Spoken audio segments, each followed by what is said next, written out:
I have a special guest, Kelli Salter. We coach together. Coaching is the center of my career. Coaching cuts off so much time, will help you avoid so many mistakes. You're not in it by yourself. You've got somebody there that's been in the same position that you're in, that's been in the trenches, that can walk you through it. And I attribute a lot of my success at various points in my career to having a coach or a mentor. I had lots of people in my corner that were coaching me along, pulling me along, saying, hey, this is what we do, this is what we don't do. That has really catapulted my career. How long ago was that when you got your license? This year is year 8 in real estate. So you immediately joined a local firm, hired a coach. So we started coaching together in 2016. 2016, I was an individual agent at a franchise firm, huge firm, very well respected.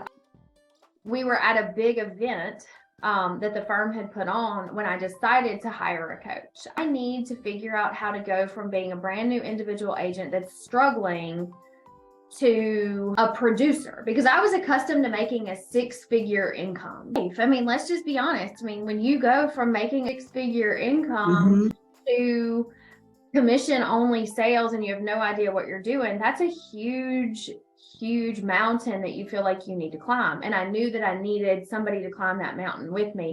I still have it in my office. It is hanging above my computer screen. You had me right. I'll never forget it. I'll never forget it. You said, I want you to focus on replacing your corporate salary. I was like, there is no way. Our average sales price at the time was $165,000. This lady has no idea what my market's like. I don't sell luxury homes. Like, do you know how many houses that I would actually have to sell to make $150,000? And you had me write on an index card, I attract $150,000 and everything I do helps create that outcome. It is still hanging in my office today. He said to me, you're too good to quit. Those words are still something that drive me today.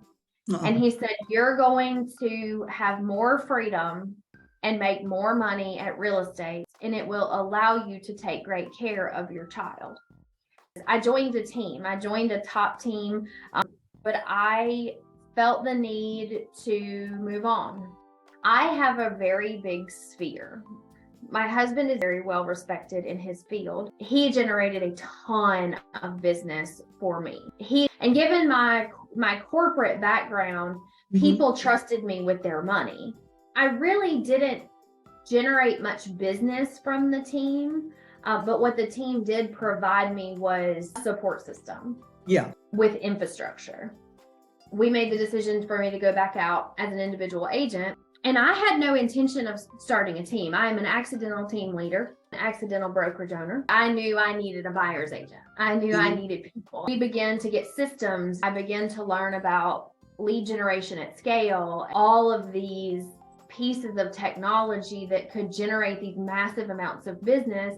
There's no way I can do this on my own. I was running a small admin team. And so we were watching lots of people around us do it. And I'm like, if they can do it, why can't I do it? And understanding that there are a lot of people that will help you along the way. You just have to build the relationships. You have to be willing to get outside of your bubble. You have to be willing to get up out of your seat when you go to an event. Then when you think you've made it, turn around and go grab somebody else and say, you know what, come on, come with me. Let's go. We're going to the front. We began to build out the team. We started adding agents to our team. I've now shared how I chased my husband down, which is a similar story as to how I chased my business coach down. I knew that that was what was missing. That was the piece in this puzzle. If I was going to continue down this road, I needed. And they kept talking about this coach. That particular podcast led me to all of John Cheplack's publicly available content at the time. And there wasn't nearly as much as there is right now. And I consumed every bit of it, everything I could, everything. I was hooked. John coaches the top teams and broker owners in the world. Let's just try it. Like, what if he says yes? What if he'll take me on? So there's a questionnaire that you have to fill out. So that night, I just scribbled out the best responses that I possibly could. And I hit send, and I was like, well, here goes nothing. One of the questions is, give me an example of, your commitment or grit, or what's the biggest thing that you've ever overcome. I am the mother of a child with a neuromuscular disability, and my husband is an active duty Marine. I am the definition of grit. What is this Nevada phone number calling me? And I went, oh my God, it is John Cheplack. I said, all you got to do is give me 12 weeks. Just give me 12 weeks and I'll show you what I can do. And so that was Tuesday, 3 years ago. It's been an amazing journey. Your coach may not necessarily be your coach forever. Some people are going to coach particular areas. So you're in the coaching, the 12 weeks with John. After that, and the 3-year span, you start going after specialty coaches for different areas of your business. I'm an achiever. I'm a moon chaser. You wanted to go to 100 deals. Did that change? Yes, it did. It did. So I've never sold 100 houses in a year. And things begin to grow so fast. I said, this will grow so big. There's no way I can do this on my own. And I had always been very active on social, but when we got very serious about video, it exploded. I focus on coaching my agents. My job is to grow agents. Yeah, like that is my job. You're such an inspiration. I've got about 100 things on this video that we need to crop out and put together. What advice would you have to single lady that has 2 young children? We had to play small. You can have it all. You just have to decide what it all means. My encouragement would be to define what it is that you want. I love that. What kind of life do you want those babies to have? And then work backwards on how do we give them the life that they want?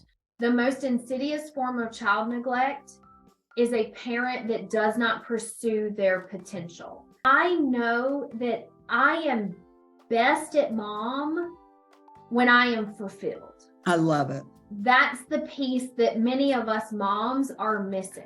Our circumstances led me to a very, very strong opinion on mom guilt and what society thinks about how moms should behave. And I vehemently disagree with it. My husband and my son were riding along and they were listening to the radio. Breaking news comes on and says the Fed raised interest rates by 25 basis points. My 8-year-old said, that doesn't sound very good for mommy's business. So I would challenge anyone to where I have failed that child. If my 8-year-old knows more about the economy than most Americans, I can assure you that I did not fail that child by working, by being the best I could be. I am an example to him of what living your dreams is. If you can dream it, you can do it, and you can probably do it in 2 or 3 years. It's the experiences that we are able to give them. So it's just a complete mind shift. And once you decide that I'm no longer going to feel guilty that I didn't cook dinner last night, I chose to do something different so that I could choose to give them a different life. There's no room to play small. I love it, babe. So great. So great. And thanks to all of your help along the way, through Tom Ferry, through John Cheplack, through all the people that you've been exposed to, and so many great lessons for agents watching this. Thank you, thank you, thank you. And I hope to see you at the next event, huh? Absolutely. Thanks so much for having me. Yeah, babe.